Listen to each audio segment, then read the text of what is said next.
Okey, kita kembali kepada perbincangan praktis summative 1 ni biologi tingkatan 5. Saya bincangkan praktis summative 1 buku teks. Buku pun boleh. Okey, buku teks. Okey, nombor 3. Raja 3 menunjukkan lengkung pertumbuhan sejenis tumbuhan yang hidup di kawasan iklim sederhana. Okey, iklim sederhana. Tengok lengkung dia, jisim kering. Okey, ini adalah single sigmoid. Satu saja, bentuk sigmoid.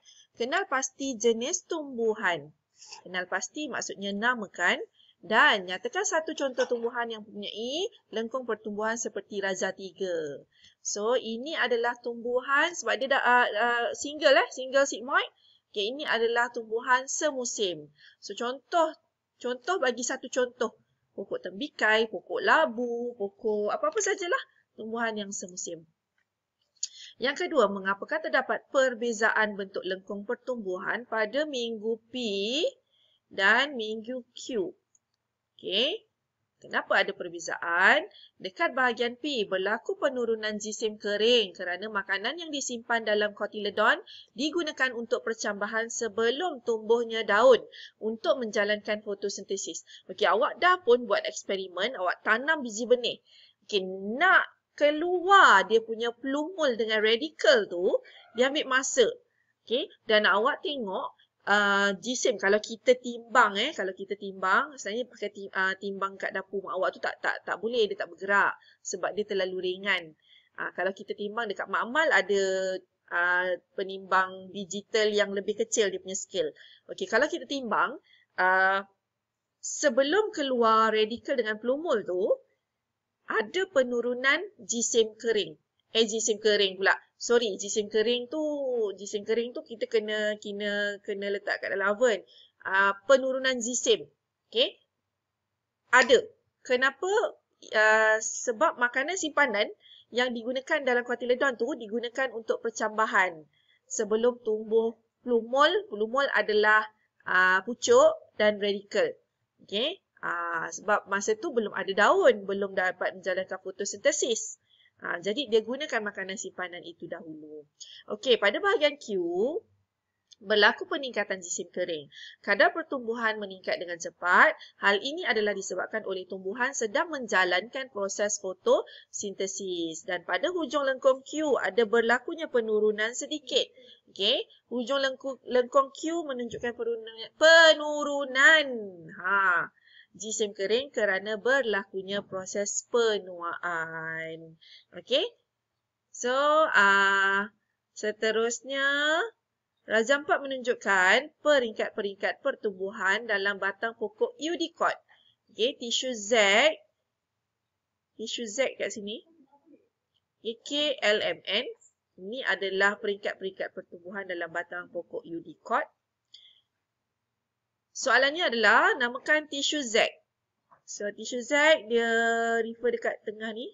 Ini adalah tisu Z adalah cambium vascular. Okey, cambium vascular. Yang kedua, terangkan perkembangan tisu Z daripada peringkat K hingga peringkat L. K kepada L. Okey, Z. Apa perkembangan dia? Awak tengok ini dia punya cambium vascular, dia tidak bercantum, tetapi lepas dia melalui proses ke L tu, dia bercantum. Cambium vascular membahagi secara mitosis secara aktif. Sel-sel cambium vascular bergabung untuk membentuk gelang yang lengkap. L dia dah ada satu gelang yang lengkap, bersambung. K dia tak bersambung. Okey. Ni K, ini L. Alright, seterusnya. Ramalkan. Soalan kalau ramalkan, nampak ada kepala otak. Bukan kepala otak, ada otak kat sini. Ini disuruh kau fikirlah. Kebat namanya. Okey, ramalkan kesan yang berlaku kepada tumbuhan tersebut jika tisu Z gagal terbentuk. So, kalau Z gagal terbentuk, apa jadi? Z tu fungsinya adalah untuk apa? Itu adalah untuk pertumbuhan sekunder.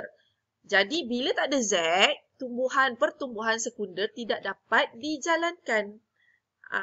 So, kalau soalan-soalan macam ni, apa jadi kalau mitokondria tak ada? So, mitokondria fungsinya apa? Fungsinya adalah untuk menghasilkan tenaga. Kalau tak ada mitokondria, so apa jadi? Tenaga tidak dapat dihasilkan. Sama juga yang ini. Apabila cambium vascular tak ada. So, cambium vascular kita kena tahu dia punya fungsinya apa. So, bila tak ada cambium vascular, tumbuhan tersebut tidak mengalami pertumbuhan sekunder. Jadi, tiada pembentukan xilem dan phloem sekunder. Batang tidak mengalami penambahan diameter. Tumbuhan tidak mendapat sokongan mekanikal dan kemungkinan jangka hayat tumbuhan pendek. Atau korang kan suka tumbuhan akhirnya mati. Suka kan buat ayat macam tu. Tapi sebelum nak cakap tumbuhan tu mati, kena cerita pada awal apa yang menyebabkan tumbuhan itu mati. Boleh? Okey, nombor 4. Raja 5 menunjukkan kelihatan rentas batang pokok yang terdapat di negara beriklim sederhana. Gelang tahunan terbentuk daripada gabungan gelang gelap dan gelang cerah. Gelap cerah, gelap cerah, gelap cerah. Kita boleh tengok berapa tahun. Okey, anggaran usia pokok anggarkan usia pokok tersebut. Anggar pun kau tak boleh nak agak-agak 100 tahun, 200 tahun. Tak boleh. Cara dia macam mana? Kita kena kira. So, kiraan anggaran usia adalah 9 tahun. Kiralah. 3, 4, 5, 6, 7, 8, 9. Okey, ada 9 tahun. Ni. 1, 2, 3, 4, 5, 6, 7, 8, 9. Okey, anggarannya adalah 9 ke 10 tahun. Lebih kurang macam itulah. Okey, seterusnya. Ada soalan. Berdasarkan pernyataan di bawah, apakah kebaikan tumbuhan yang mengalami pertumbuhan sekunder? So, kita tengok balik, refer balik dekat awak punya latihan daripada nota. Nota kan ada kepentingan tumbuhan yang mengalami pertumbuhan sekunder. So, bincangkan kepentingan pertumbuhan sekunder. So, bincangkan kepentingan tumbuhan sekunder adalah anggarkan. Jawapan yang tadi tak. Terangkan pembentukan gelang tahunan. So, terangkan pembentukan aktiviti cambium dipengaruhi oleh musim. Pada musim sejuk atau musim luruh, keamatan cahaya adalah rendah. Oleh itu, cambium vascular berada dalam keadaan dorman dan tidak aktif menyebabkan xilem dan phloem sekunder lebih kecil. Okey, ia berdinding tebal dan bergelang gelap. Pada musim panas atau musim bunga, cambium vascular aktif. Ini menyebabkan xilem dan phloem sekunder lebih besar, iaitu berdinding nipis dan bergelang cerah. Kalau kita tengok, okey, saya besarkan besarnya, Allahu Akbar. Okey, sini. Yang cerah ini adalah pada musim panas dan bunga. Okey. Dan yang gelap ini adalah pada musim luruh dan winter. Okey. So, cerah gelap 1 tahun. Cerah gelap 1 tahun. Cerah gelap 1 tahun. Okey. Okey, seterusnya tadi saya dah terskip pula. Sikit-sikit. Okey, tumbuhan dah. Bincangkan kepentingan pertumbuhan sekunder. So, kepentingan pertumbuhan sekunder, panjanglah ni. Ni boleh buat 1, 2, 3, 4, 5, 6. Okey, ini adalah soalan esei 6 markah. Pertumbuhan sekunder. Yang pertama, memberikan kestabilan kepada tumbuhan. Okey, dengan menambah diameter batang. Yang kedua, memberikan sokongan mekanikal. Mekanikal. Bukan KEL. Okey, memberikan sokongan mekanikal. Yang ketiga, menghasilkan, ini pun salah, M tak ada. Menghasilkan lebih banyak tisu xilem dan tisu phloem. Yang keempat, menghasilkan tisu xilem dan phloem secara berterusan untuk menggantikan tisu xilem yang lama, tisu phloem yang lama. Okey, yang kelima, pertumbuhan sekunder menghasilkan kulit kayu yang kuat dan tebal. Untuk apa? Memberikan perlindungan. Yang kedua, melindungi kecederaan fizikal. Yang ketiga, melindungi daripada serangan patogen. Okey, itu fungsi kulit kayu. Okey, yang keenam, pertumbuhan sekunder menyebabkan mampu hidup lebih lama dengan meningkatkan peluang menghasilkan biji benih dan juga membiak. So, ini adalah kepentingan pertumbuhan sekunder. Okey, seterusnya. Soalan, mengapakah sebahagian kecil sahaja tumbuhan monokot mengalami pertumbuhan sekunder? Jelaskan. Okay, kenapa monokot ni sikit je yang mengalami pertumbuhan sekunder? Okay, secara umum, pertumbuhan sekunder memang tidak berlaku dalam tumbuhan monokot. Okay, kerana tumbuhan monokot dia tak ada tisu kambium yang nyata lah. Vaskular kambium tu tak ada.